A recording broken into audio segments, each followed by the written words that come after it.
He was 73, still walking daily, still enjoying coffee with his wife each morning. No major diagnoses, no dramatic complaints. Just a quiet man, living a life that many would call simple and safe. And then one morning, he didn't wake up. His death was called peaceful. No visible suffering, no crisis in the night, just a stillness that didn't lift. Family and friends said it was the way he would have wanted to go. But behind that narrative, doctors uncovered something more complex and more important to understand. It wasn't one catastrophic event that caused his passing. It was a series of small, seemingly harmless habits, especially those around bedtime. Habits so common, so overlooked, that most people wouldn't even think twice about them. But after the age of 70, everything changes. Your body, your heart, your brain, they become more sensitive, more reactive. And the choices you make at night, when the world slows down, have an amplified effect on your long-term well-being. This video is not meant to alarm you. It's meant to awaken something.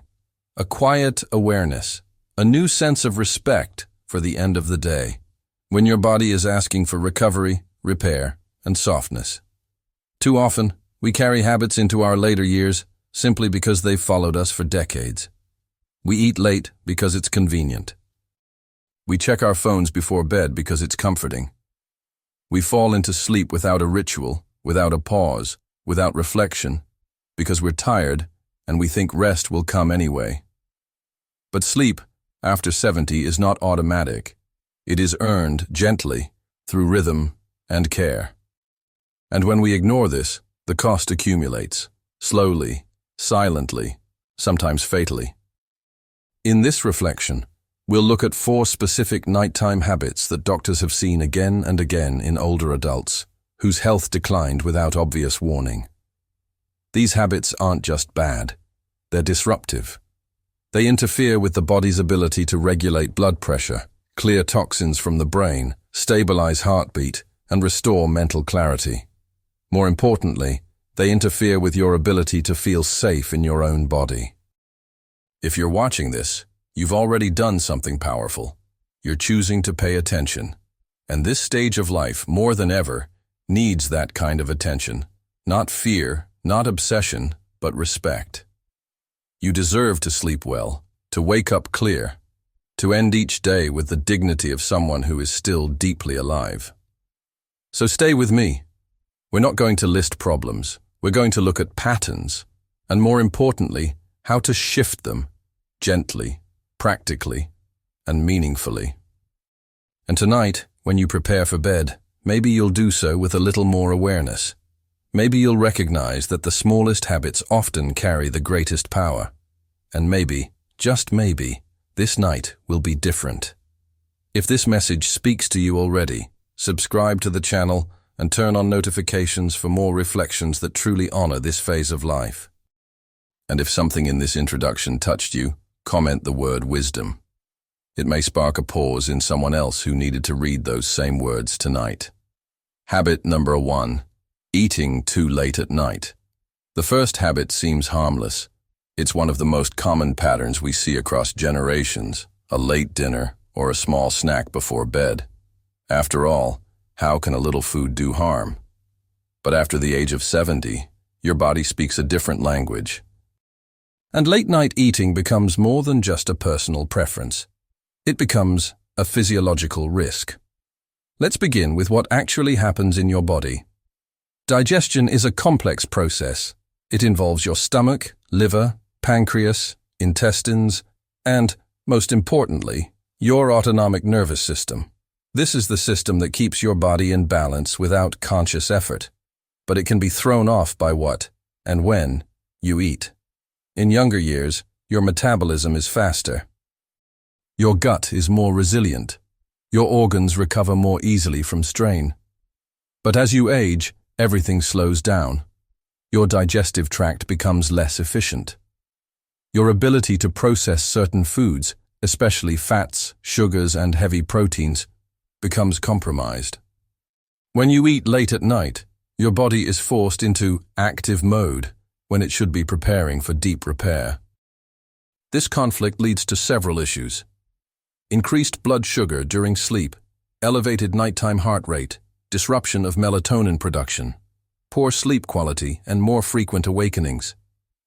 Higher risk of acid reflux or silent reflux, which affects breathing during rest, and over time, greater strain on your cardiovascular system.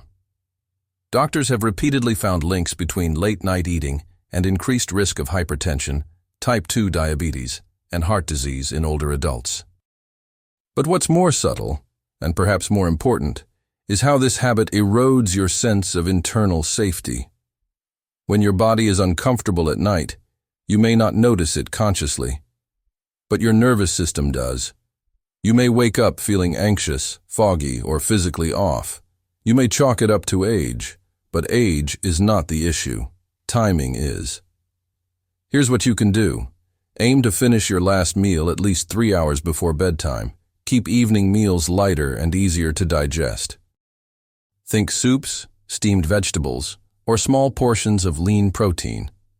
Avoid heavy or spicy foods that can trigger indigestion. If you truly need a snack, choose something gentle, like a small banana, a warm herbal tea, or a spoonful of plain yogurt. And most importantly, notice how you feel the next morning when you make this change. You might find your sleep deeper, your heart calmer, your mind clearer. This isn't about restriction, it's about rhythm. It's about telling your body, I'm done for today. You can rest now. If this first habit made you reflect, comment the word learning, and if you've already experienced the difference this change can make, share it below. Your insight could be exactly what someone else needed to hear. Habit number 2. Using screens before bed. You finish dinner, settle into your chair, and reach for the remote or your phone. Maybe it's a movie, a series, or just scrolling through news or social media. It feels relaxing, a way to quiet the day, but your body doesn't interpret it that way. After 70, your brain becomes more sensitive to stimulation, especially in the hours leading to sleep. The blue light from screens doesn't just delay melatonin, the hormone responsible for helping you feel sleepy. It also sends a signal to your brain. Stay alert, stay awake, and it's not just the light, the content matters too. Fast-paced news, emotionally charged stories, or even the mental engagement of solving a puzzle or reacting to a message can all keep your nervous system in a state of quiet tension.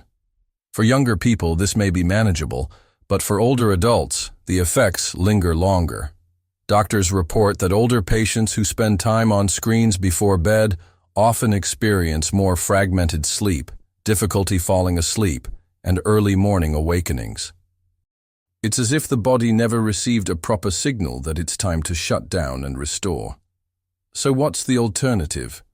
The goal isn't to cut out all enjoyment. It's to create a smoother landing for the body and mind. Try this. Turn off all screens at least 1 hour before bedtime. Dim the lights in your home to signal to your brain that the day is winding down. Replace screen time with something slower. Light reading, calming music, a warm bath, or even quiet conversation. Consider using amber lighting or red spectrum nightlights to support melatonin production. These changes might feel strange at first, even inconvenient. But give it a few nights. You may start to feel something you haven't felt in years. Natural drowsiness. A gentle fading of the day. A return to your body's natural rhythm. Sleep is not something we chase. It's something we prepare for. And that preparation begins with silence, visual, emotional, and mental. If this habit is something you recognize in your own life, comment clarity. And if you've already tried reducing screen time at night, share how it affected your sleep. You might inspire someone else to try too. Habit number 3. Lack of a nightly routine. Children are taught to prepare for bed with rhythm. Brush your teeth, change clothes, hear a story. These rituals create a gentle pathway into rest. But as we grow older, many of us let that structure dissolve. For adults over 70, that absence of routine can quietly erode the body's ability to rest. The body thrives on signals. When bedtime arrives with no preparation, no cue that the day is ending, the nervous system stays active. You might lie down, but your mind is still spinning. Your heart hasn't slowed, your breath hasn't deepened. This creates a restless night, not because something is wrong, but because the body never received permission to let go. Doctors often observe this in older adults who report insomnia but have no clear medical condition. They simply haven't created the conditions for rest to take hold. Here's what helps. Establish a consistent sleep window. Try to go to bed and wake up at the same time each day. Create a wind-down routine that starts 30-60 minutes before sleep. This could include dimming lights, gentle stretching, a warm shower, writing in a journal, or sitting quietly in stillness. Avoid stimulating conversations or tasks close to bedtime. Let the final hour be a time of gentle release, not planning or decision-making. These rituals don't need to be elaborate. They just need to be consistent. Over time, your body will begin to recognize these signals mean it's safe to rest, and in that safety, sleep returns. If this idea of routine resonates with you, comment wisdom and share one simple thing you could add to your bedtime tonight. Habit number 4, suppressed emotions at night. This habit is often invisible, and yet it may be the one that most affects your sleep after 70. Suppressed emotions. We grow up learning to manage, contain, and often ignore our feelings. And by the time we reach older age, we've become experts at it. We push down grief, avoid anger, smile through loneliness. We do it to stay strong, to not burden others, or because we were never taught another way. But the body keeps score, and the night remembers what the day avoids. Doctors have observed that many older adults who struggle with sleep aren't simply dealing with physical discomfort or poor routines. They're lying down with a full emotional load, one they never unpacked. And in the silence of the night, it rises. You might wake up at 2 a.m. with a racing heart, or lie awake for hours with a heavy feeling in your chest. You might not even know why. But your body knows. Something still wants to be felt. Suppressing emotion doesn't make it disappear. It makes it wait. So what can you do? Start with honesty. Not dramatic emotional outbursts, but gentle acknowledgement. Try this. Before bed, sit quietly for a few minutes. Ask yourself, what did I feel today that I didn't express? You don't need to fix or change it. Just name it. I felt hurt. I felt forgotten. I felt grateful. Write one sentence in a journal, or say it out loud to yourself. The point is not to resolve, it's to release. If you're carrying long-held emotions, consider talking to someone you trust. A friend, a therapist, a spiritual guide, or simply the page in your notebook. Sleep is not just about the body going still. It's about the heart feeling safe. And when your emotions have no space, your sleep becomes the one place where they try to rise. Give them space, gently, respectfully, consistently. If this reflection opened something in you, comment strength. And if you've learned to soften emotionally at night, share how it's changed your sleep. Someone else may be carrying the same weight you just started to release. You've just taken in 4 habits, and more than that, 4 invitations to shift how you approach your nights after 70. Let's pause and bring it together. Habit 1 taught us that food is not just nourishment, it's timing. Giving your body the chance to digest before bed gives your system the space to repair, not just function. Habit 2 reminded us that screens aren't just about light, they're about stimulation. Your nervous system craves calm, and turning off your devices is a way of turning down the volume inside yourself. Habit 3 showed that routines aren't childish, they're essential. Just like a child needs a story, your body needs a signal that it's time to surrender the day. Habit 4 invited us into a truth we often resist. That unspoken emotion doesn't vanish, it waits, and your heart deserves more than silence. So what now? Choose one habit, just one, tonight.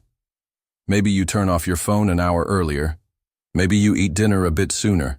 Maybe you sit with your thoughts before sleep instead of rushing past them. It doesn't have to be perfect, it just has to be conscious. And tomorrow, Notice how your body responds, not just in how you sleep, but how you wake. The shift doesn't happen all at once. It happens in small, steady choices. And those choices, over time, become peace. If one of these habits stood out to you the most, comment clarity and name it. Your small shift could become someone else's first step. Let's bring these ideas into everyday life. Because knowing what to do isn't enough. We need to see how it might look in the quiet moments we all recognize. Scenario 1. The late dinner. After a busy day, John, 74, often finds himself eating dinner around 9 p.m. It started when he began helping his granddaughter with evening tasks. By the time things calm down, he's hungry, and eating late feels like the only option. But then come the restless nights. He wakes up hot, uncomfortable, and slightly anxious. The shift. John started preparing a lighter early meal just for himself, a small bowl of soup or steamed vegetables around 6:30 p.m., and saved a cup of warm tea for later if needed. Within a week, he noticed fewer nighttime awakenings and more energy in the morning. Scenario 2. The habitual screen. Scroller. Elaine, 71, enjoys winding down with her tablet. A few games, some social media, a bit of online news. But she often feels alert when she turns off the light. Not sleepy, just wired. The shift. She gave herself a cutoff time of 9 p.m. After that, she switched to music and slow breathing exercises. It wasn't easy at first. She missed the stimulation, but her body thanked her. Now she falls asleep more naturally, with fewer mental loops. Scenario 3. The absence of ritual. Miguel, 76, had no real bedtime routine. He would watch TV until he felt tired, then head straight to bed. Some nights he slept, others he didn't. It felt random and frustrating. The shift. He created a 20-minute transition, dimming the lights, washing his face with warm water, reading a few pages from a favorite book. That small ritual became something sacred. Now, sleep feels like a return, not a struggle. Scenario 4. The quiet burden. Ruth, 75, never talked about her husband's passing, even after 5 years. She kept herself busy, distracted, in control. But every night her grief came back in the form of shallow sleep and vivid dreams. The shift. Ruth began journaling each night, just one paragraph. Sometimes about him, sometimes about herself, sometimes just about the day. That simple act of giving emotion a place changed her nights and started healing what silence had held for too long. These aren't dramatic transformations. They're gentle choices, and they show us something important. Peace after 70 isn't about perfection. It's about presence. If one of these stories reminded you of someone, or of yourself, share which one below. And if you've made your own shift, no matter how small, comment learning. Your story matters here. He died peacefully at 73. That's what the obituary said. That's what his family believed. And in many ways, it's true. There was no drama, no pain, just stillness. But behind that quiet end were habits, not loud, not obvious, but deeply human. Habits that shaped how his body aged, how his sleep functioned, how his heart worked through the night. And that's what this reflection has been about. Not fear, not blame, but clarity. Because now you know what most people never get to hear, that the little things at night matter. That your last hour of the day is as sacred as the first breath you take in the morning. That sleep after 70 is not a luxury, it's a message, one you get to shape. So what will tonight look like? Will you prepare your body with care? Will you let go of stimulation and return to calm? Will you make space for emotion instead of silencing it? Will you treat sleep as a doorway to healing instead of a routine? You don't need to change everything. You just need to begin. And if you've already started, even if tonight is just one small shift, then you're doing it. You're honoring your body. You're choosing peace. Not the kind of peace that shows up in an obituary, but the kind of peace that fills your breath, calms your heart, and meets you gently at 3 a.m. when the world is silent and your truth can finally rest. If this journey spoke to something inside you, like this video, share it with someone who matters to you, and subscribe for more reflections that respect your story. And before you go, comment strength, not because you have to be strong, but because choosing to feel, choosing to change, choosing to care for yourself is strength. This is not the end. This is the beginning of a quieter, wiser way to live, even in the dark.